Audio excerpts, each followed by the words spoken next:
അർജുൻ രാധാകൃഷ്ണൻ എന്ന പേര് മാധ്യമങ്ങൾ കേട്ടമട്ടില്ല, കണ്ടമട്ടില്ല. ഈ വില്ലാളി വീരന് സ്വന്തമായി ഒരു സുരാപാന കേന്ദ്രമുള്ള കാര്യവും മാധ്യമങ്ങൾ അറിഞ്ഞില്ല. അർജുനന്റെ ഭാര്യാപിതാവ് മരിച്ചുപോയതും അദ്ദേഹത്തിന്റെ പേരിലുള്ള ഫോൺ ഉപയോഗിക്കുന്നയാളാണ് ബാറുടമകളുടെ സംഘടനയുടെ വ്യാജ സന്ദേശങ്ങൾ സൃഷ്ടിക്കുന്ന ഗ്രൂപ്പിന്റെ അഡ്മിൻ എന്നും വിശ്വസിക്കാൻ മനസ്സില്ല. കാരണം ഇതെല്ലാം കണ്ടാലും കേട്ടാലും വിശ്വസിച്ചാലും പൊളിഞ്ഞു വീഴുന്നത് ഏതാനും ആഴ്ചകൾക്ക് മുമ്പ് സർക്കാരിനെതിരെ കെട്ടിപ്പൊക്കിയ അഴിമതിക്കോട്ടയുടെ നുണക്കഥകളായിരിക്കും.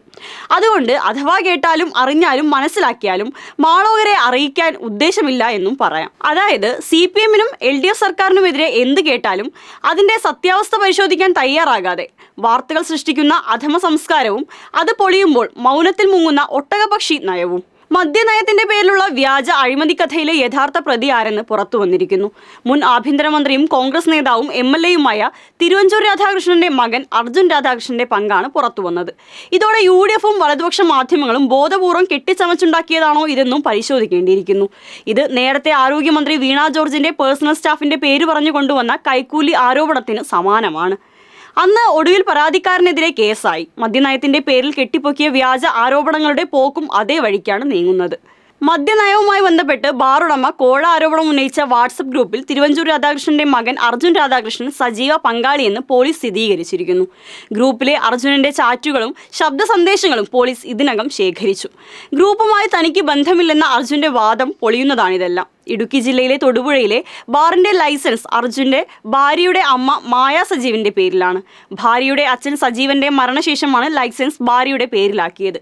ഈ നിലയിലാണ് അർജുനും ബാറുടമകളുടെ ഗ്രൂപ്പിൽ അംഗമായതും അതിന്റെ അഡ്മിനായി പോലും പ്രവർത്തിച്ചതും. ഈ ഗ്രൂപ്പിൽ നിരന്തരം ഇടപെടുന്നതും ബാറുടമകളുമായും ഈ വ്യാജ ആരോപണ സൃഷ്ടിയായും ബന്ധമുണ്ടെന്ന് തെളിയിക്കുന്നതാണ്. ഇത്രയും പച്ചയായി തെളിഞ്ഞിട്ടും കോൺഗ്രസ് നേതൃത്വം ഇതിൽ പ്രതികരിച്ചിട്ടില്ല. പണ്ട് സോളാർ തട്ടിപ്പ് വിവാദം കത്തി നിൽക്കെ നടി ഷാലു മേനോന്റെ വീട്ടിൽ പോയ രഹസ്യം അന്നത്തെ ആഭ്യന്തരമന്ത്രി തിരുവഞ്ചൂർ രാധാകൃഷ്ണൻ മൂടിവെക്കാൻ ശ്രമിച്ചതിന് സമാനമാണിത്. അന്ന് ചിത്രം സഹിതം പുറത്തു വന്നതോടെ നാണം കെട്ടു. ഇപ്പോഴിതാ ഒരു ഗൂഢാലോചനയിൽ മകൻ പങ്കാളിയാണെന്ന നിലയിലേക്കും കാര്യങ്ങൾ എത്തിയിരിക്കുന്നു. അർജുന്റെ ഭാര്യ വീട്ടുകാരോടൊപ്പം അബ്കാരി ബിസിനസ്സിൽ പങ്കാളിയായ ഒരു പാർട്ട്ണറുടെ അനന്തരവനാണ് വിവാദ ശബ്ദ സന്ദേശം അയച്ച അനിമോൻ.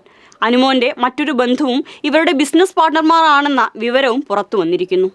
ഈ അർജുൻ രാധാകൃഷ്ണൻ കോൺഗ്രസിന്റെ അഖിലേന്ത്യാ നേതൃത്വത്തിന്റെ IT സെല്ലിന്റെ കൊമ്പത്തെ നേതാവാണത്രേ. കഴിഞ്ഞ ലോക്സഭാ തെരഞ്ഞെടുപ്പിൽ നവമാധ്യമങ്ങളിലൂടെ UDF നുണകളുടെ കുത്തൊഴുക്കായിരുന്നല്ലോ. ഇത്തരം നുണക്കഥകൾ എങ്ങനെയെല്ലാം വരുന്നു എന്നതിൻ്റെ സൂചന കൂടിയാണിത്.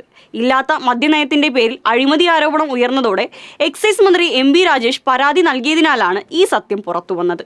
പരാതി കൊടുത്തില്ലായിരുന്നെങ്കിൽ അന്തരീക്ഷത്തിൽ പുക ഇപ്പോഴും ഉണ്ടാകുമായിരുന്നു.